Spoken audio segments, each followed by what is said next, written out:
ആഗോള അയ്യപ്പ സംഗമത്തിൽ ദുരൂഹതയുണ്ടാക്കാനും ആഗോള അയ്യപ്പ സംഗമത്തെ ഈ സ്വർണം കട്ടെടുത്തവർ ആഗോള അയ്യപ്പ സംഗമം നടത്താൻ വരുന്നു എന്നുള്ള രാഷ്ട്രീയ വിശദീകരണം നടത്താനും രാഷ്ട്രീയ പ്രതിരോധം തീർക്കാനും പ്രതിപക്ഷത്തിന് ആയുധമായി മാറിയ ആളിൻ്റെ പേരാണ് ഉണ്ണികൃഷ്ണൻ പോറ്റി. അന്ന് ഉണ്ണികൃഷ്ണൻ പോറ്റി ഈ പീഠം കാണാനില്ല എന്ന് പറയുമ്പോൾ അന്ന് ഒരേപോലെ അത് ഏറ്റെടുത്തത് ബി ജെ പിയും കോൺഗ്രസുമാണ്. അന്ന് ഉണ്ണികൃഷ്ണൻ പോറ്റി പറഞ്ഞത് ഏറ്റെടുത്തത് ബി ജെ പിയും കോൺഗ്രസുമാണ്. ഇന്ന് ആ ഉണ്ണികൃഷ്ണൻ പോറ്റി തന്നെ സംശയത്തിൻ്റെ നിഴലിൽ നിൽക്കുന്നു എന്നല്ല, കാര്യങ്ങൾ ഓരോ ദിവസവും പുറത്തേക്ക് വെളിപ്പെട്ട് വരുമ്പോൾ പ്രതിയായി ഉണ്ണികൃഷ്ണൻ പോറ്റി തന്നെ മാറുന്ന ഒരു പ്രത്യേക സാഹചര്യമുണ്ട് എന്നുള്ളതാണ് ആദ്യം പ്രേക്ഷകർ മനസ്സിലാക്കേണ്ടത്. ആഗോള അയ്യപ്പ സംഗമം പൊളിക്കാൻ വേണ്ടി കൊണ്ടുവന്നയാൾ ഒടുവിൽ സ്വയം പൊളിഞ്ഞ് പാളീസാവുന്ന കാഴ്ചയാണ് കാണുന്നത്.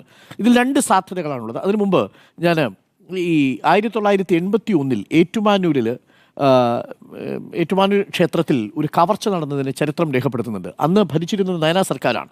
ഇടത് സർക്കാരിൻ്റെ കാലത്താണ് കേരളത്തിൽ കുപ്രസിദ്ധമായ ഒരു മോഷണം ക്ഷേത്രത്തിൽ നടക്കുന്നത്. അതാണ് ഈ ഏറ്റുമാനൂരിലെ വിഗ്രഹം തന്നെ അടിച്ചുകൊണ്ടുപോയി.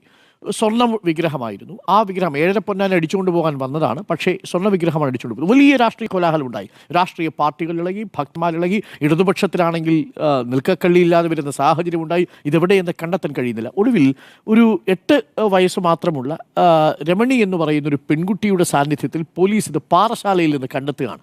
സ്റ്റീഫൻ എന്ന് പറയുന്ന ഒരു മോഷ്ടാവിൻ്റെ പുരയിടത്തിലെ വാഴയുടെ ചുവട്ടിൽ നിന്നാണ് ഈ വിഗ്രഹം വന്ന് കണ്ടെത്തുന്നത്. അതിന് കാരണമായത് ക്ഷേത്രം പൊളിക്കാൻ വേണ്ടിയിട്ട് കൊണ്ടുപോയ പാറയിൽ ഈ രമണി എന്ന് പറയുന്ന പെൺകുട്ടിയുടെ പേരെഴുതിയ ഒരു കടലാസ് ഉണ്ടായിരുന്നു. ആ രമണിയിലേക്കാണ് പിന്നെ അന്വേഷണം പോയത്. അന്ന് ഈ കേന്ദ്രത്തിൽ ചോദിക്കുന്നൊരു ചോദ്യമുണ്ട്. ഇതൊക്കെ കണ്ടുപിടിച്ച് കഴിയുന്ന സമയത്ത് ഭഗവാൻ എന്തിനാടോ പാറാവോ എന്ന് തമാശയ്ക്ക് ചോദിക്കുന്നത് പിന്നീട് വലിയ രീതിയിൽ രാഷ്ട്രീയ വിവാദമായിട്ട് മാറിയ ഒരു സ്റ്റേറ്റ്മെൻറ്റാണ്.